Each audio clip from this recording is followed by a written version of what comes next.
we're going to move over to Kath Connolly, who's been doing some work with, I think, North East Labour history on this, and also Red Hills Miners Hall.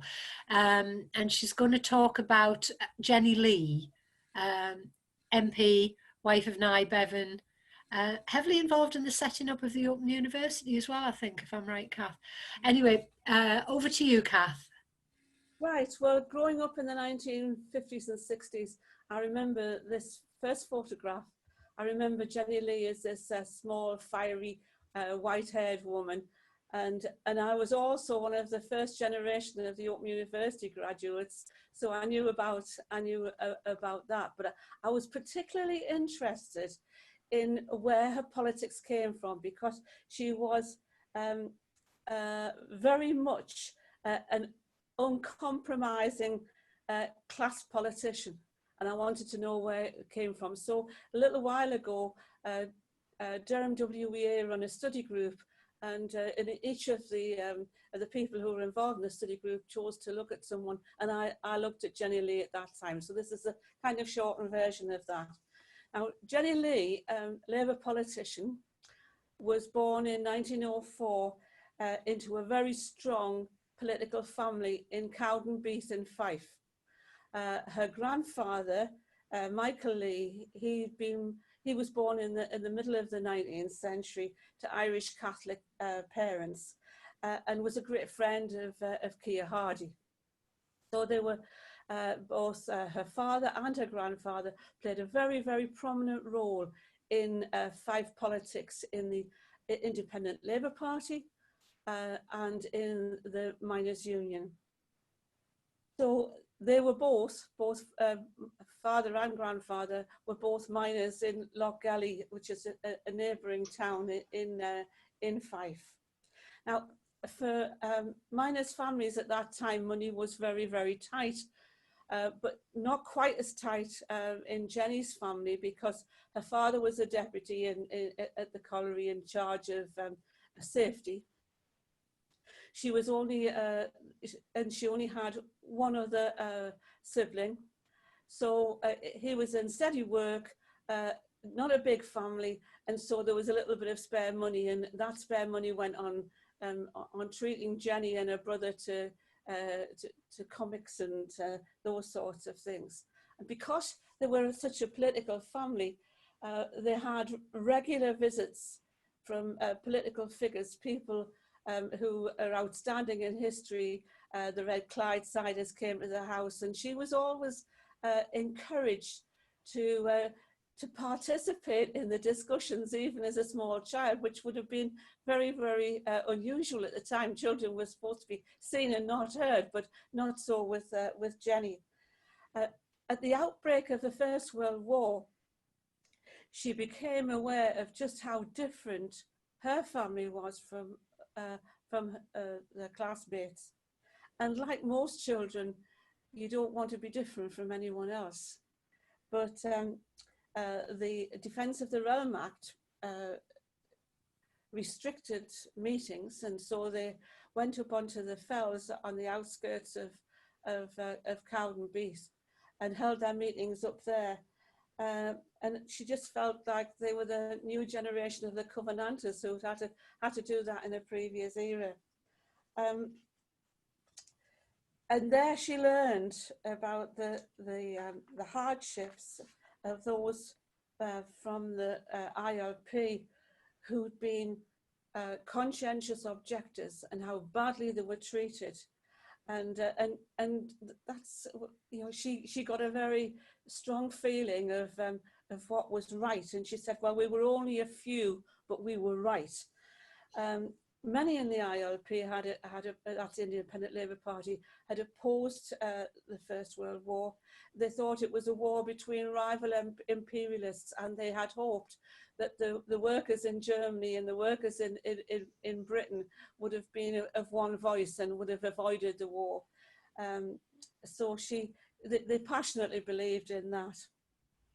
Now, her politics were also reinforced by attending the Socialist Sunday School. And I read at a later date some important political figures people like Jack Jones, for example, a trade unionist, who'd also attended the Socialist Sunday School. And they had their Socialist 10 Commandments that weren't religious, but were about the story of life, really. And when David and I got married, we chose to have that read at the ceremony. Just honor your father and your mother, and don't bow down to other people, and all of those kind of ideas. She remembers that she was so opposed, really, to the First World War as a teenager. She remembers that the poems that they recited at the time. I slaughtered a man, a brother, in the wild, wild fight of Mons. I see yet his eyes of terror, and I hear yet his cries of groans. She also remembered singing the socialist hymns in the Sunday school, and was especially fond of the chorus that went, "We are children, but someday we'll be big and strong and say, none shall slave and none shall slay, comrades all together." So this was a kind of political, but in lots of ways a religion of its own, you know.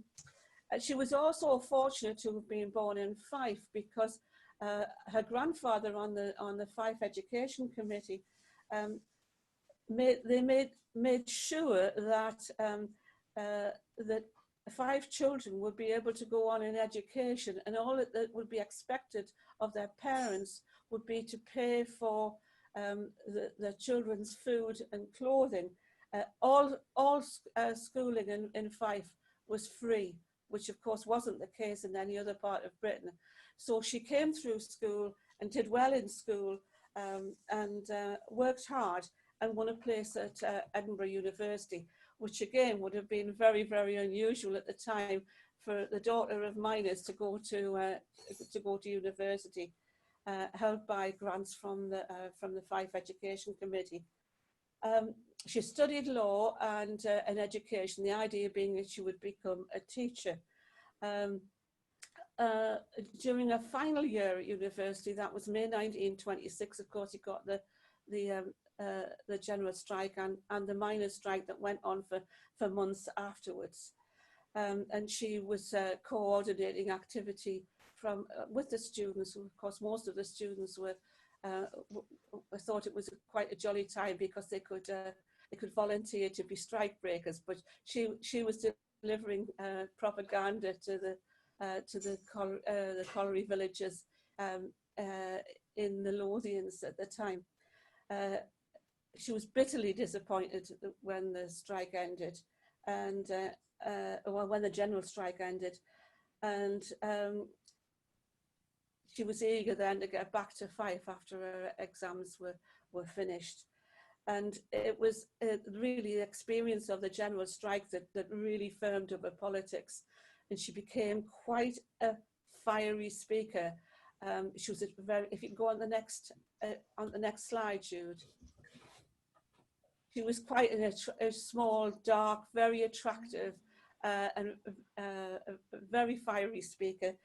Her biographer, Patricia Hollis, said she could storm a meeting to anger, she could move it to tears, she could warm it to solidarity and lift it to confidence. So she got quite a reputation, was sent to Ireland to raise money for the strike later on in 1926. So she became the outstanding Scottish woman speaker, and she was nominated by Shotts ILP to be the candidate in the North Lanarkshire election. So she was elected to Parliament at the age of 24. And if you go on the next slide. Hi. Here she is going into Parliament. That's her first disagreement with the Labour Party, because they'd chosen Margaret Bonfield and another person to introduce her to Parliament. She wasn't prepared to have that. And the man with the trilby hat is Jimmy Maxton, one of the Red Clydesiders and a great friend of the family. And on the other side is Bob Smiley. He was the leader of the miners at that time, and also an MP in Parliament. What became the NUM, which is the Miners Federation of Great Britain. So she said, "I'm not having those. I'm going in with my friends." The following year there was a by-election, and she was elected again. And that's when she met up with her future husband, now Bevan, who, there we are, there's a photograph of, that's at the pair of them on their wedding day. And they shared quite a similar background in some respects, because Nye had actually been a miner, had been a check weighman, so he hadn't gone to university, but he got his politics from the 26 strike as well.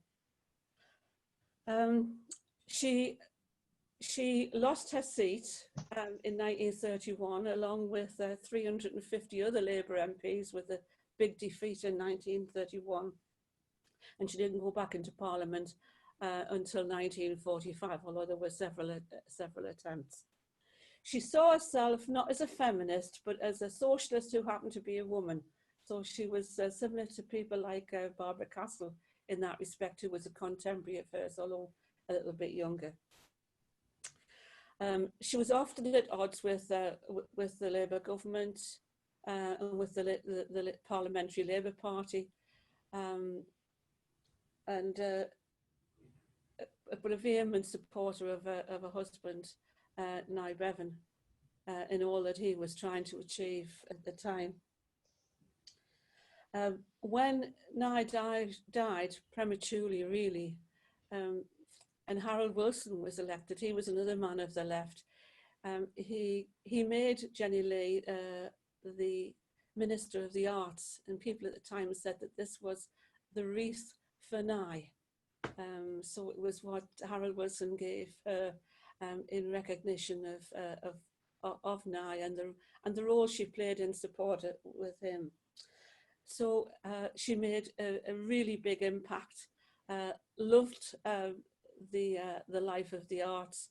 There's a story in one of the books that I read that said that when she went into the theatre and she went to first nights, she was invited to all sorts of artistic events, that when she went into the theatre, the people applauded her as she took a seat.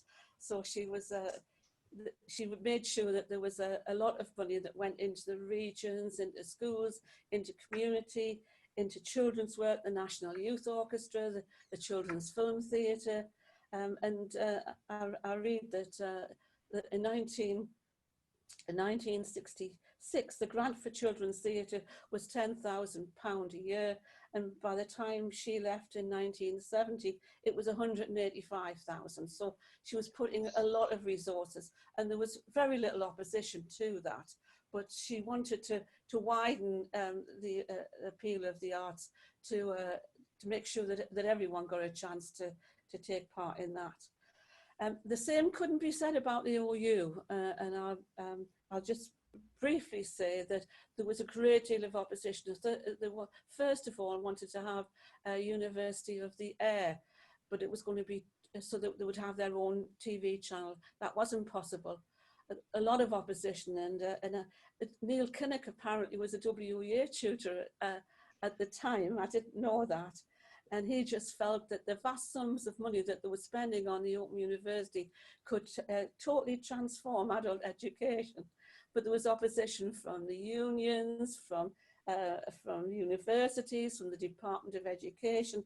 It was Harold Wilson's dream to have this Open University, and he put Jennie in there because he knew that she would be, she would really go for it. She would stick at it. She would make sure that it was achieved. Because at the time, Britain had a very low number of people going on to university.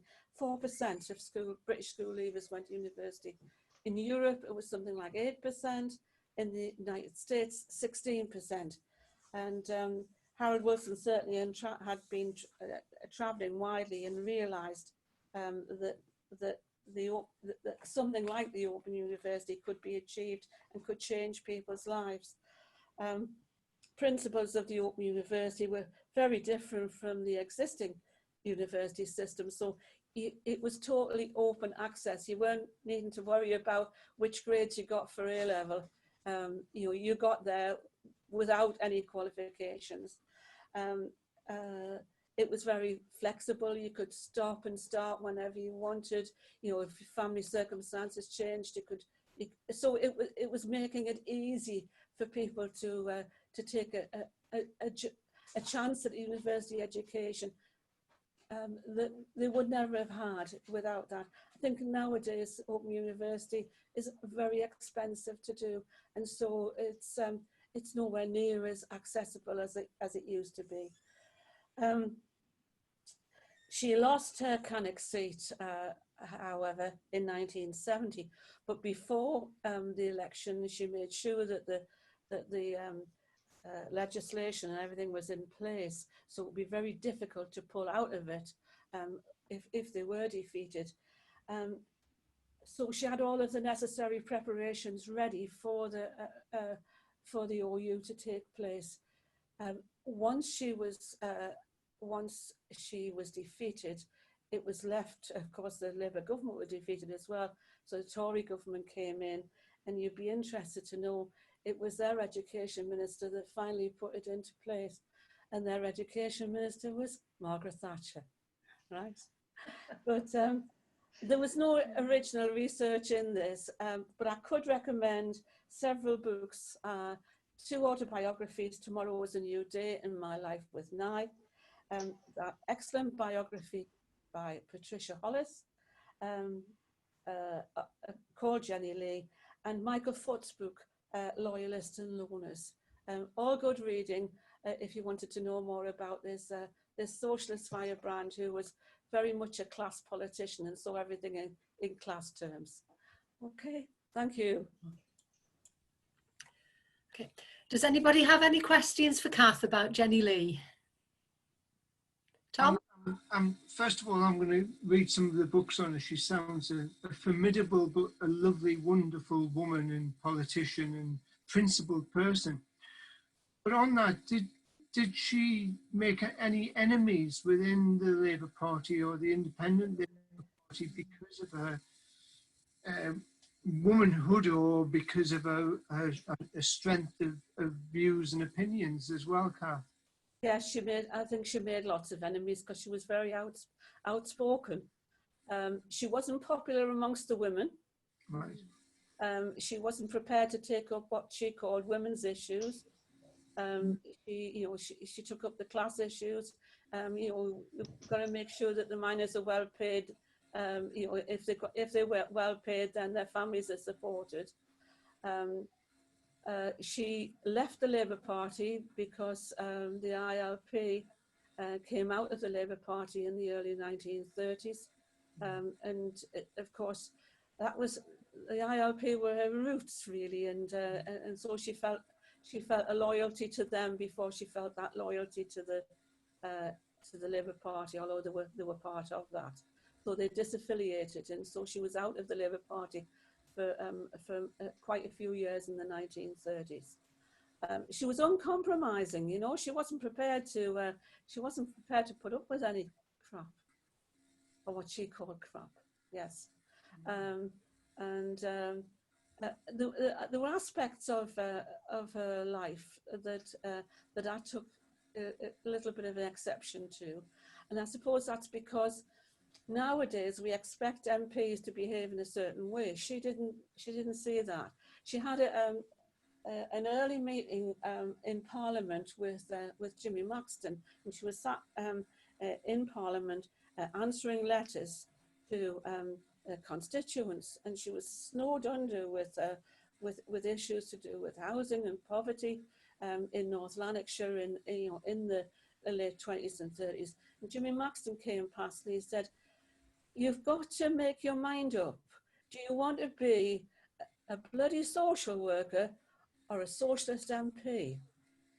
Right? And she gave that advice to other people who thankfully ignored it. And then when she became MP for Cannock constituency in 1945, that was another mining constituency, this time in the West Midlands. She didn't spend a great deal of time in the constituency. The union dealt with, the NUM dealt with issues, the local Labour constituency dealt with other issues, the local council dealt with issues, and she was really left to her own devices. But as time, I say her own devices, she spent more time in Parliament. So there was a period where for several months she was never seen in the constituency. We would take great exception to that nowadays. But I think then they had a different attitude, and certainly the Cannock constituency in the early days were quite pleased that they had this formidable socialist MP who was doing her job in Parliament. Leave the local stuff to us. We'll sort that out. Elaine? My memory is a bit hazy on this, but I know I had some issues with her over CND. Do you know anything about that, Kath? Oh, something. I think she wasn't a huge supporter. She wasn't. They weren't, both her and I. They felt that, and they had disagreements with a great friend of theirs over nuclear disarmament and going into the negotiating table, going into the negotiating room unclothed, as it were. You know, they felt that that they had to have something. They were multilateral disarmaments, not unilateral disarmers. Yes. Yeah. So they were great friends with Michael Foot, of course, who was very, very prominent in the CND. Yes. And there was a disagreement and a kind of break in their friendship for a short while, but they, you know, it was rescued. I had this vague memory that there was a reason why I was a bit wary about Jennie Lee for I forget now the term that they used, but they felt that they needed to be, they needed to have something to negotiate with, and that's why they weren't unilateral disarmers.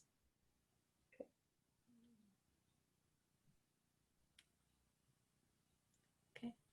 Any more questions, Wendy? Oh, hi, Kath. I really enjoyed that. It was a really interesting talk. And you mentioned Barbara Castle. Now, when I was young in the Labour Party, Barbara Castle was not somebody we were particularly drawn to. We thought she was one of the old battle axes. And I'm just wondering how, I know she was, and subsequently I've heard, I've revised my opinion, but I just wonder how she got on with Jennie Lee. I mean, was she somebody who looked up to Jennie Lee, or did they get on with each other? Did they like each other? There's two formidable women in the party. Yeah, I think only up to a point. Only up to a point. I think Nye Bevan and Jennie Lee were invited to Barbara Castle's wedding, and Barbara Castle was about 8 or 9 years younger than Jennie Lee, but being strong political people in their own right, then they weren't very forgiving of each other. So you couldn't call them close friends, although they were they certainly had what appeared to be a friendship, but they weren't necessarily close friends. Yeah. And the other thing is, did Jennie Lee have any children? Was she a mother? Do you think that not being a mother may have? Yes, she didn't have children, although a cousin of hers came to look after her. She'd never really didn't have to do a share of the housework when she was a child, and that would have been unheard of. And didn't do much housework and cooking when she was married to Nye. They had a mother came and looked after her there as well, and then her cousin came with her family, and she kind of adopted her cousin's son in later life. Although his mother was still alive, but she kind of took him over, and spoiled him. You know, bought him sports cars and things like that. She had no children of her own. That was a great disappointment to Nye Bevan's family, because it was quite an interesting relationship there with Nye Bevan's family, who I suppose a little bit like my mother. She had an old cottage in the Cotswolds. I think, was it the Cotswolds? No, the Chilterns. Sorry, in the Chilterns. And Nye Bevan's mother thought, oh, that was it was an old house. Why would you want an old house with old furniture? My mum would have been the same. You know, anything that's old is is something to be looked down on. You know, she's nice modern things. Yes. And I think they were very disappointed that they didn't have a family. I think that Nye Bevan was always one for playing with these friends' children and so on, like that. But she doesn't come over as being someone who was particularly maternalistic in any way. Not until later life, when she took over the cousin's boy. Yeah, it's interesting, because I think it affects the way women behave when they haven't got children, because she must have been so focused on her political career, and she could afford to be. Yes. So she didn't have to. And so I'm just wondering, that's why perhaps she wasn't interested in women's issues, because she didn't know really what they were. Yeah. Really. Well, can I suggest, though, I think not having children also affects the way men behave in politics. Oh, well, yes, I'm so sorry. Yes, of course, yes. Of course it does. No, but I'm just thinking that, you know, because she wasn't interested in women's issues, I think, was it because she didn't see them as important, or was it because she just wasn't, you know, involved in women, with things that women were involved in? Yeah, you know, Sorry, I don't want to... instead of arguing for for family allowances and so on, she felt it was much more important to argue for a decent wage for the yes. right. I'm not condemning her for that. I just think, no, you know, she is of her time. Yes, we would take issue with quite a few things that she did. The role of the MP is one that I've talked about, and certainly her role as she would have been she was certainly a firebrand, but very uncompromising and no nonsense kind of woman. Yeah. I've just been looking at a 1939 electoral register, and all the women on there pretty much are listed as unpaid domestic duties. And when you think, you know, what you just said about her not doing any of that, having always someone else doing it, is remarkable for that period anyway. Yes, absolutely. And I can understand why she thought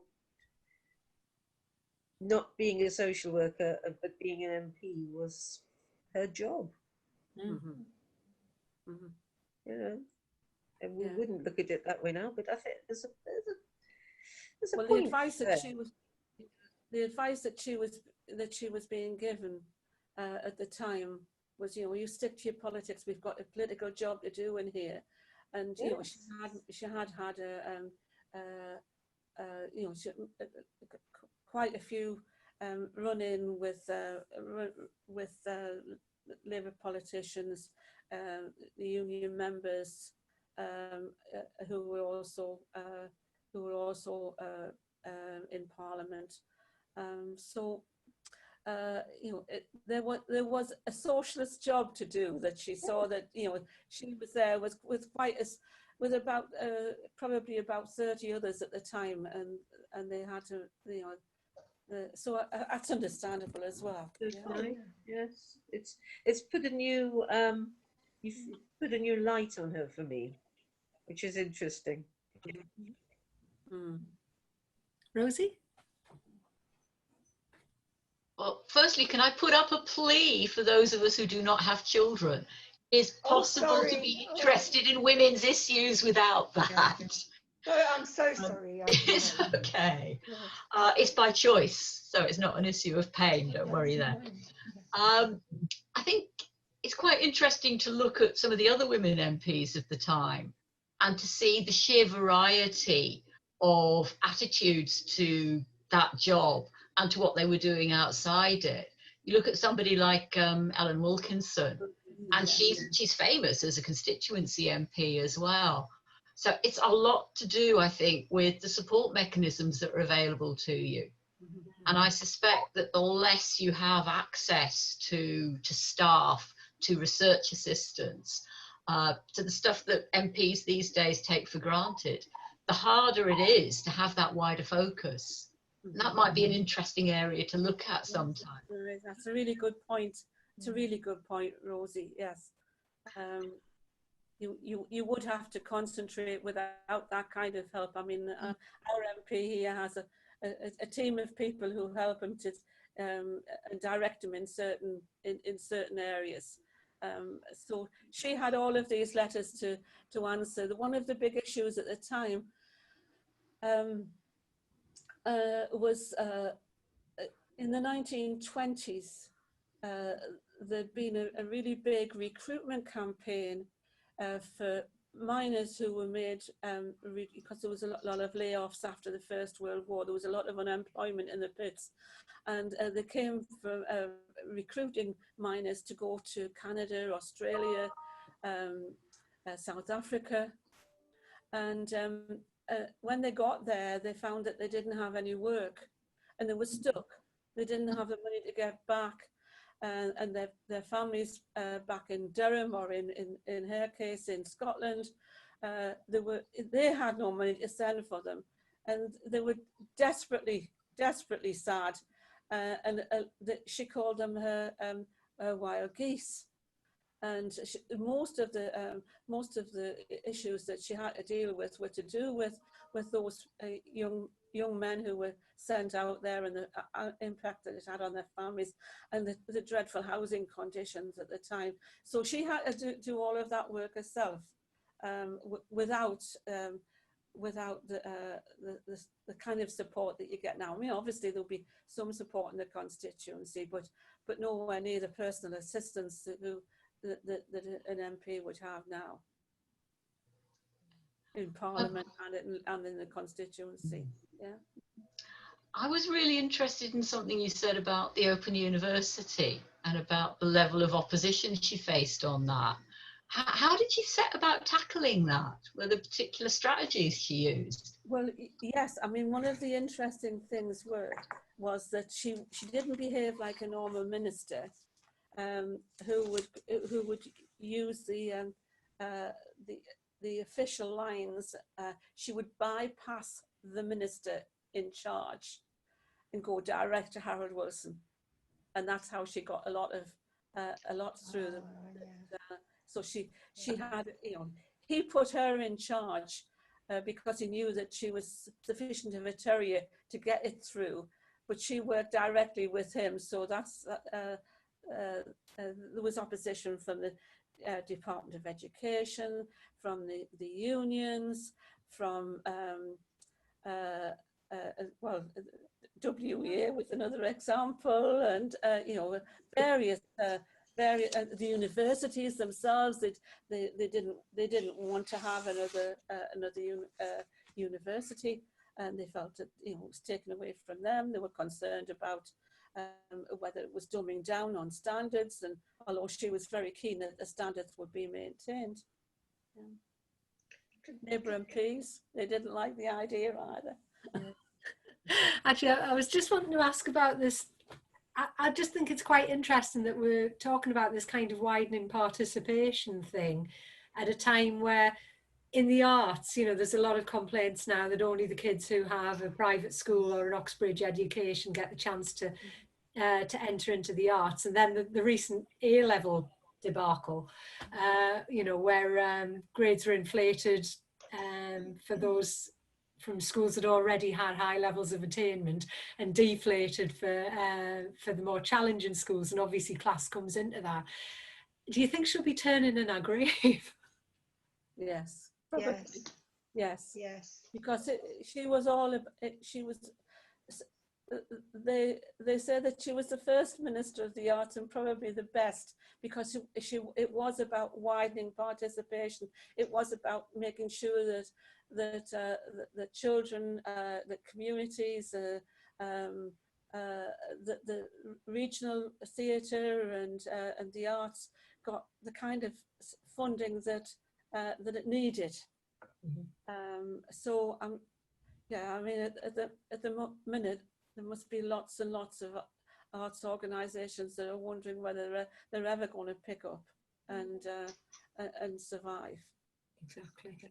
So I think it made quite a significant difference to life in Britain at that time, and certainly those, you know, children's theatre and the film school and the youth orchestras and all of those organisations were quite something, as well as the national stuff as well. I think you know, that they didn't. She just felt that it was wrong to concentrate all of the spending in the capital, but she managed to get. She managed to maintain the spending in the capital, at the same time increase the spending, so it went out to the regions and local areas in Britain. So I think, as far as that's concerned, I think she made quite an impact. But I'm sure she'd be disappointed in what's happening with the Open University, because I think that they're really struggling now. In the way that it's being run, and the expense of the Open University courses. Yeah. So I see Wendy's got her hand up there. Sorry, I'm just sorry. I was a student with the Open University, and then later on I was a tutor, and the difference was really marked when I became a tutor. When I was a student, the university was how I think Jennie Lee would have liked to have seen it. It was very relaxed. People who had bad experiences at school with teachers and were afraid of teachers could feel that they could discuss things. And I think that is a very socialist way of going about education as well. And it was marked. And then when I became a tutor, quite a few years ago, but I did work for them for about 7 years. You could see the difference, because they were suddenly, rather like they did with the co-op, they were suddenly bringing in a sort of, they were trying to improve the academic excellence of the tutors and all this kind of thing. And a certain amount of snobbery was when I left it, a certain amount of snobbery was creeping in, even amongst the tutors, which wasn't there before. I mean, you know, the tutors that I had were absolutely wonderful. I mean, they'd sit up all night with you, and actually I did that. I sat up all night with a group, just talking and discussing. But the idea that, okay, well, I'm doing my bit, and now that's the end of my session. I'm leaving. It was more like a job, and I think it must have got worse and worse and worse. But it was just such a marvelous organisation. And her vision for that organisation and Howard Wilson was just one of the most wonderful things the Labour Party's ever done, actually. I agree with you, and my experience was the same. I started the course in 1974, 74, I think it was. Yeah. And started and did 3 years. And the tutors that we had were fantastic, and the support that we had, it was a very relaxed environment, although the rigour was fantastic. The materials that they gave you were fantastic. And when you did the exams, you knew that you couldn't wing it, because the exams were put together in such a thoughtful way that it was testing your understanding as well. And I think that over the years it has deteriorated, and it's gone the way of other universities, where the staff are expected to produce so many papers and all of that sort of thing, so that the teaching and the learning is less important. And I think that's possibly the case with a lot of universities now, isn't it? And it did give women a big opportunity. Yes, That they hadn't had before. Absolutely, and the women made up the majority of the graduates of the Open University, because you know, it was a flexible learning, so you could do your work when you got when you got your kids to bed. Or in my case, I didn't have children. I was working full time. You could fit it around. You could fit it around your job. That's right. So yeah, I agree with you. That was certainly, over the years, it's changed considerably, and it seems to be less supportive than it was. But we had fantastic tutors. Very expensive and prohibitive, and you know, of ordinary people. Accessibility in education, and here we are doing a WEA session. There's a surprise. Lainey, by the way, I think this might have to be our last question, because I know that there's someone else going to come in on Zoom in about 5 minutes. But yes, Lainey? But just like to say, as a practicing artist, she was definitely the most memorable arts minister. And in fact, at this moment in time, I couldn't name you any of the others. Right. Yeah. I can't actually, that might just be my old age and my memory, but I can't actually remember any of them other than her. So there's something to think about anyway. It's interesting, isn't it? That's interesting. To be well dressed. She went off and she'd bought herself a fur coat, but it was a cheap fur coat. It must be kind of ocelot or something like that, you know, that was those kind of nylon fur coats. And Nye was at home in bed. He was recovering from an illness, and he said, well, he said, Jenny, I don't mind you looking like a prostitute, but I do mind you looking like an unsuccessful prostitute.